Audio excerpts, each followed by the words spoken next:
Hi guys, welcome to another audio video elaborating 1 Kings 20 of the King James Version Bible.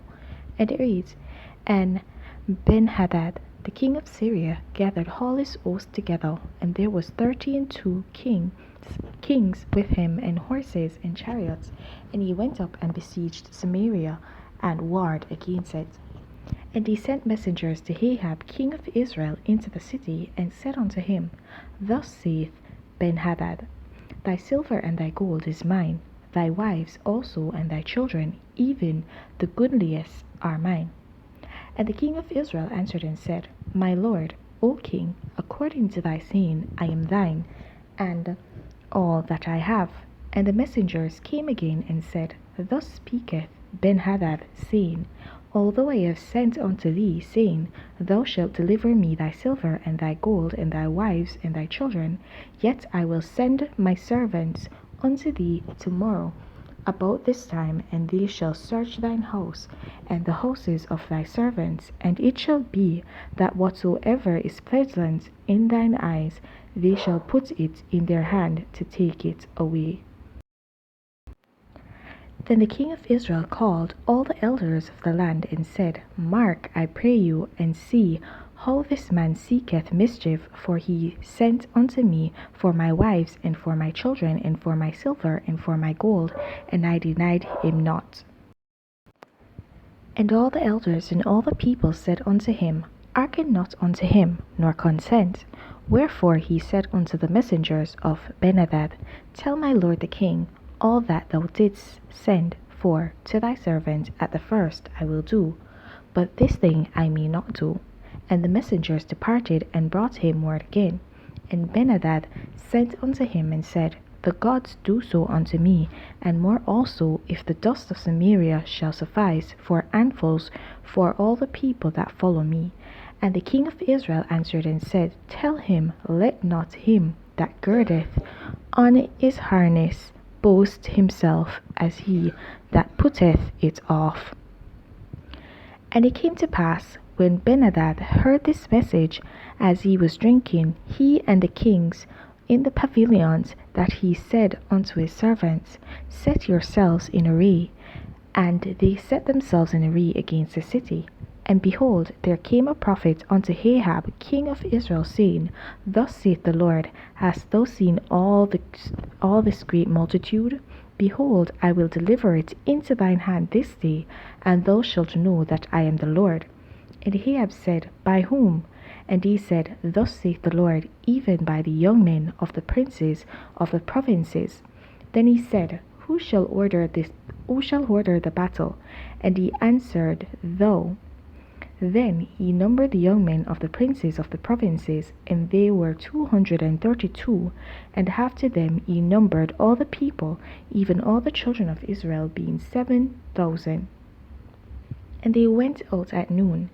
But Ben-Hadad was drinking himself drunk in the pavilions, he and the kings, and 2 kings that helped him. The young men of the princes of the provinces went out first, and Ben-Hadad sent out, and they told him, saying, There are men come out of Samaria. And he said, Whether they be come out for peace, take them alive, whether they be come out for war, take them alive.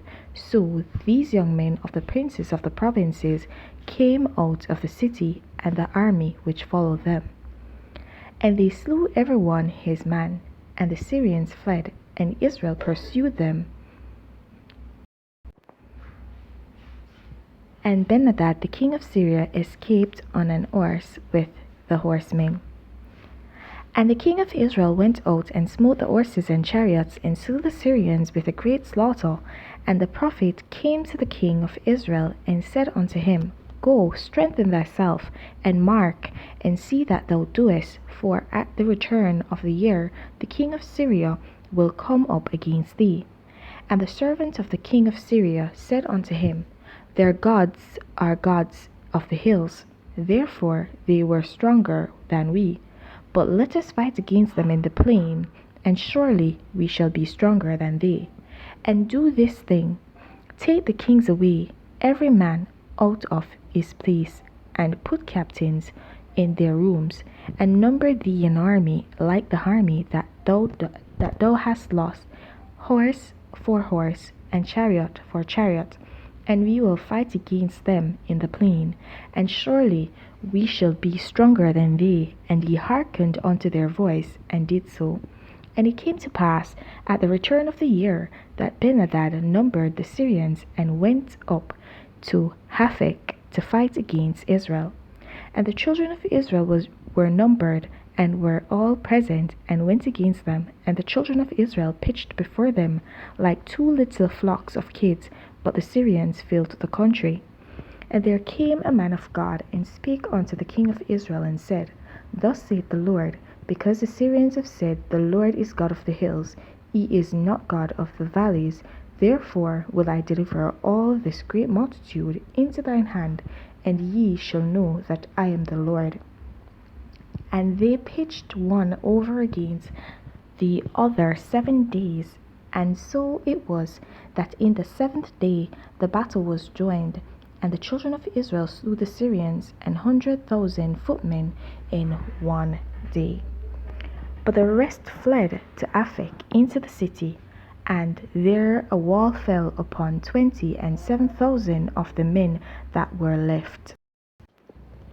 And Benhadad fled, and came into the city into an inner chamber.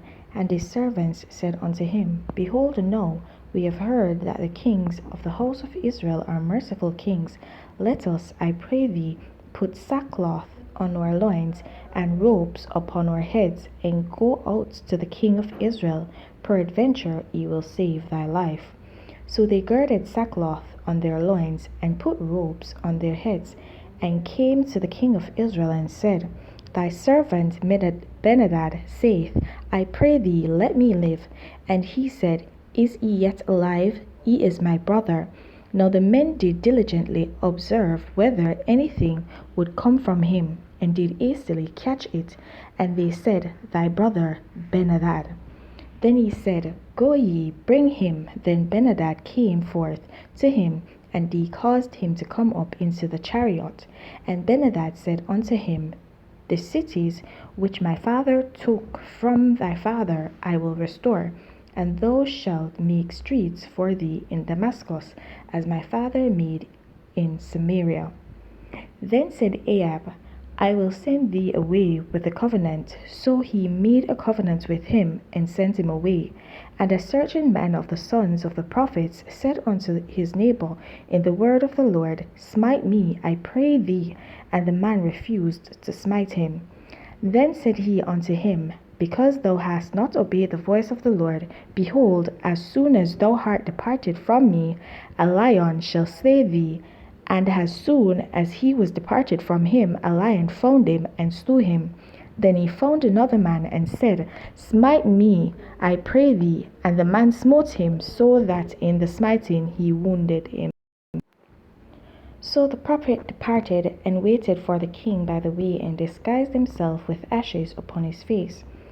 And as the king passed by, he cried unto the king, and he said, Thy servant went out into the midst of the battle, and behold, a man turned aside, and brought a man unto me, and said, Keep this man, if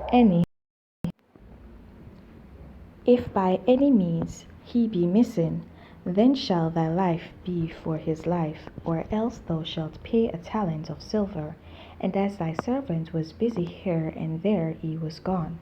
And the king of Israel said unto him, So shall thy judgment be, thyself hast decided it. And he hast, and took the ashes away from his face. And the king of Israel discerned him that he was of the prophets. And he said unto him, Thus saith the Lord, because thou hast let go of thy hand a man whom I appointed to utter destruction, therefore thy life shall go for his life, and thy people for his people. And the king of Israel went to his house heavy and displeased, and came to Samaria. Okay guys, so there was a lot of things happening in this chapter. And in this chapter you see where the Lord actually came to the aid of Israel. Okay, he came to Ahab's aid, even though Ahab had turned away from him. And That is the most important thing I see in this chapter, how the Lord actually helped Israel. Because remember, Israel is his chosen people, and he had said that his name is with them and shall reside with them. And the Lord never lets his word return unto him void. So, for the sake of the covenant he had made and of the promises that he made, he decided that he would still help Ahab and Israel to win against the Syrians. Okay? And against Ben-Hadad. Alright, guys, and that just goes to show you that the Lord will always keep his word in everything, even if sometimes it's against him and his core need to be worshipped. He's a jealous God, but he's a forgiving God. And we see here where he came to Israel's aid and delivered them from Ben-Hadad, and delivered Ben-Hadad into his hands instead. Alright, guys, so please don't forget to like, subscribe, and hit that notification so you're alerted whenever a new audio video is posted. And guys, please remember to leave your thoughts, your comments, and your revelations down below in the comment section. Continue to walk in your salvation, and if you've not yet seeked it, if you've not yet gained it, then seek it. Sorry. There's no better time to begin than the present. Have yourselves a blessed day, and my apologies once more.